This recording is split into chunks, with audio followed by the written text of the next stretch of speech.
யார் யாரு, அவங்க எந்தெந்த மாவட்டத்துலலாம் இருக்காங்க? 7 பேரும் கன்னியாகவே இன்னும் இருக்கிறதுனால தான் அவங்கள நம்ம சப்த கன்னிகள்னு சொல்கிறோம். அந்த அம்மனை நீங்கள் தரிசிச்சிட்டிங்கனாவே உங்கள் வாழ்க்கையில் பல பலன்களை நீங்கள் பெறலாம். கோவிந்தன் மலை மேலே பாலகராய் வந்த கதை, மாவிந்தன் மலை மேலே கன்னியாக வந்த கதைன்னு சொல்லுவாங்க.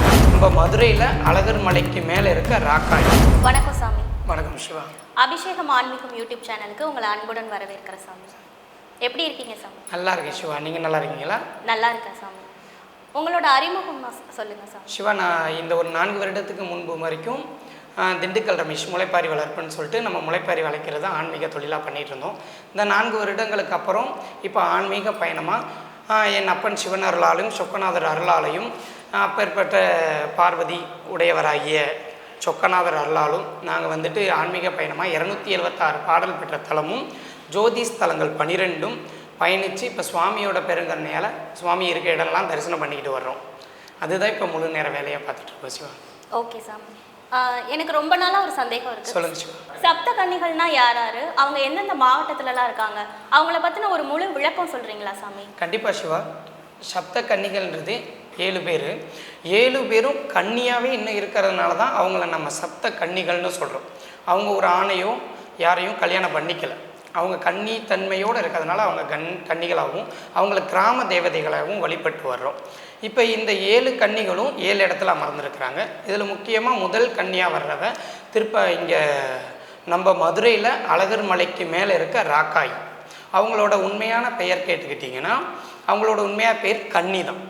கன்னி அவங்க மேலே ஆட்சி பண்ணி வர்றாங்க. இதில் கோவிந்தர்ன்றது பெருமாள். இவர் அங்கே மாடு மேய்க்கிறாரு. இப்போ இது ஒரு ஷார்ட்டாக சொல்லுவாங்க, ஒரு சென்டென்ஸாக அவங்க எப்படி சொல்லுவாங்கன்னா, கோவிந்தன் மலை மேலே பாலகராய் வந்த கதை, மாவிந்தன் மலை மேலே கன்னியாக வந்த கதைன்னு சொல்லுவாங்க. இப்படி சொல்லும்போது அந்த கன்னி இந்த மலையில் ஆட்சி செய்கிறா, கோபாலகன் மாடு மேய்க்கிறாப்புல. இப்படி மாடு மேய்க்கும் போது அந்த வழியாக கடந்து போகிற கேரளா மன்னன் அங்கே இருக்க மலையோட அழகையும் ஐஸ்வர்யமும், அழகுன்றது மலையை மட்டும் குறிக்காது, பெண்மையும் குறிக்கும். ஐஸ்வர்யன்றது வைடூரியத்தையும் குறிக்காது, அங்கே கிடைக்கக்கூடிய பொருள்களையும் குறிக்கும். ஏன்னா அங்கே இருக்க எல்லாமே முக்கியமான பொருள்கள்.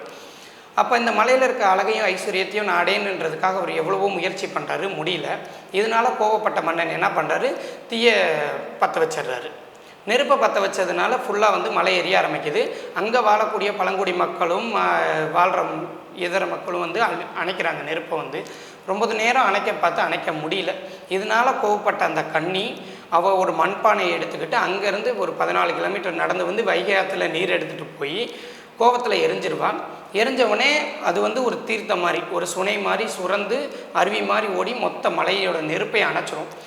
என் மலையை அழிச்சிட்டாங்களேன்ற கோவத்தில் அவள் ஆங்காரமாக கொண்டு அங்கேருந்து இறங்கி கீழே வருவாள்.